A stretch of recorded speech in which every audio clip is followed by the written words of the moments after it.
Hi hello everyone, welcome to Jigel Raja. మనం ఒక జూదంలో ఉన్నాం. ఇది ఒక పాము గేమ్ ఆడతారు కదా, నాకు దాని పేరు కూడా తెలియదండి. చదరంగంలో ఉన్నాం మనం. నిచ్చెన ఎక్కుతూ వెళ్తున్నప్పుడు మనం కొన్ని పాములు విషసర్పాలు ఉంటాయి, కాలు పట్టుకొని కిందికి లాగుతాయి. మనుషులైతే అది విషసర్పాలు అయితే కాటేస్తాయి. పైన కాటేసాయంటే వాటిని చూసిన భయంతో కింద పడిపోతాం. ఆ అంటే విషం మన రక్తంలోకి వెళ్ళాల్సిన అవసరం లేదు, ఆ విషం మన బాడీకి ఎక్కాల్సిన అవసరం లేదు. ఆ పామును చూస్తేనే భయపడి కింద పడిపోతాం. సో పాము కాటేస్తే దొరుకుతామా చేతికి? దొరకం. సో ఇది ఎందుకు చెప్తున్నాను అనేది మీకు ఒక చిన్న ఎగ్జాంపుల్ చెప్తానండి. ఎగ్జాంపుల్ ఏంటంటే, ఇది ఎక్కడో బయట జరిగింది కాదు, నాకు తెలిసి నాకు చాలా దగ్గర వ్యక్తి అయిన ఒక బ్రదర్కి జరిగిన ఇన్సిడెంట్ ఇది. ఆయన అంటే కంపెనీ పేర్లు అవన్నీ నేనేం చెప్పను, ఎందుకంటే వాళ్ళకి మళ్ళీ ప్రాబ్లం అవుతుంది ఆ కంపెనీ పేర్లు అవన్నీ చెప్పడం వల్ల. ఆ కంపెనీ పేర్లు అవేమి చెప్పను. కానీ అన్న ఒక కంపెనీలో ఒక వర్కర్గా, ఫస్ట్ ఒక వర్కర్గా జాయిన్ అయ్యారు. మేనేజర్గా కూడా కాదు, ఒక వర్కర్గా జాయిన్ అయ్యారు. జాయిన్ అయిన 6 months or 7 monthsలో మేనేజర్ పోస్టింగ్లోకి వెళ్ళాడు. మేనేజర్ పోస్ట్లోకి వెళ్ళిన తర్వాత అక్కడ ఆయనతో వర్క్ చేసే వాళ్ళు దాదాపు ఒక 2-3 years 4-5 years ఎక్స్పీరియన్స్ ఉన్న వాళ్ళు కూడా ఉన్నారు అక్కడ. బేసిక్గా ఒక మనిషిగా మానవత్వం ఉన్న ఉపకారం తిన్నాం కదా మనం, మనకి కోపం వస్తుంది. అరే ఈడేంట్రా నిన్నగాక మొన్న వచ్చేసి మనకంటే గొప్ప పొజిషన్కి వెళ్ళిపోతున్నాడు అని చెప్పేసి ఎవరికైనా కోపం వస్తుంది, నాకు కూడా వస్తుంది.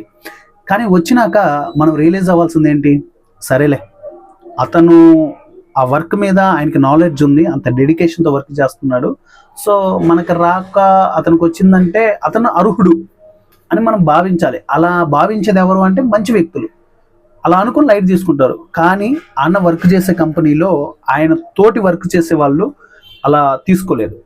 ఏం చేశారంటే అతని మీద లేనిపోని నిందలు చెప్పడం, వర్క్ డీలే, వీళ్ళు కావాలనే డీలే వర్క్ ఆయనకి ఇవ్వడం, ఆ వర్క్ డీలే అవ్వడం, అది అటుబడి ఆ కంపెనీ CEO వరకు వెళ్ళిపోయింది. సో అతన్ని రిజైన్ చెయ్యాలి అనేంతగా వెళ్ళిపోయింది ఆయన దగ్గరికి. అక్కడ ఏం జరిగిందంటే డైరెక్ట్ మరి అంటే బ్యాక్గ్రౌండ్లో ఏం జరిగింది ఏంటో తెలియదు. డైరెక్ట్ CEO అని వచ్చాడు. CEO ఆ కంపెనీకి వచ్చి వాళ్ళందరికీ ఒక వర్క్ అప్పచెప్పారు. ఈ వర్క్ ఈ టైం పీరియడ్లో ఎవరైతే కంప్లీట్ చేస్తారో వాళ్ళ నెక్స్ట్ నా తర్వాత సెకండ్ CEO ఈ కంపెనీకి అని చెప్పేసి వాళ్ళందరికీ చెప్పారు. చెప్పిన తర్వాత అందరికీ ఆతృత వచ్చేసింది, ఇంకా మనం ఇన్ని సంవత్సరాల ఎక్స్పీరియన్స్ ఉంది, దుమ్ము దులుపుదాం, ఆట ఆడేద్దాం, నెక్స్ట్ CEO మనమే అవ్వాలని చెప్పేసి వాళ్ళంతా పోటీగా దిగారు.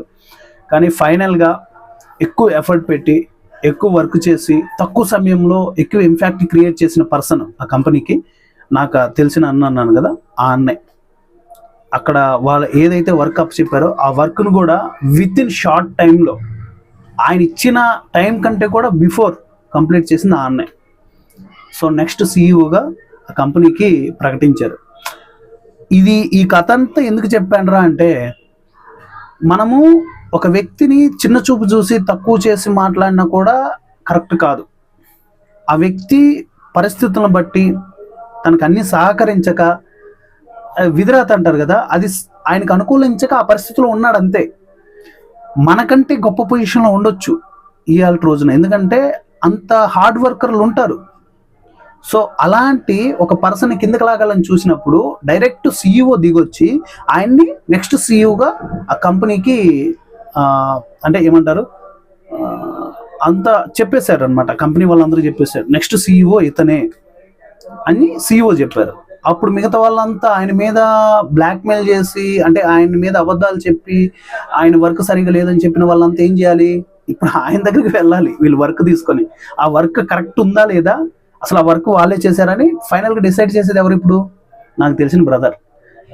ఇలాంటివి బేసిక్గా సినిమాల్లో జరుగుతుంటాయి, కానీ ప్రాక్టికల్గా నిజంగా జరిగింది హైదరాబాద్లో ఈ సిచ్యువేషను.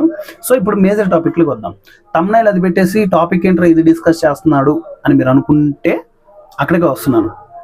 విజయ్ తలపతి